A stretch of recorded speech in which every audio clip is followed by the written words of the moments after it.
এবারে তো জমবে। আজকে বলে একটা হ্যাপি নিউ ইয়ার। জানো দাদার কাছে টাকা নেই বলে বৌদি আমাকে মার কাছে বকা খাইয়েছে।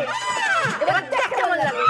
দেখেছো তো কেমন লাগে? চলো ডাক্তারখানা চলো। দাদা বৌদির মনে চশমা লাগবে, যাই চোখে ডাক্তার দেখিয়ে নিয়ে। মানে এইসব ওরই কাজ? দেখাচ্ছি মজা। চলো। না আমি ঠিক আছে। না সাহায্য তো করতেই হবে। আহা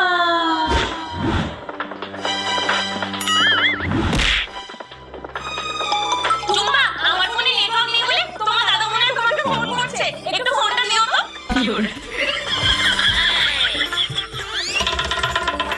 এই নাও, তোমার বয়ফ্রেন্ডের সাথে যত ম্যাচ ছিল সব এই ফোনে ট্রান্সফার করে দিয়েছি। এটা কাকে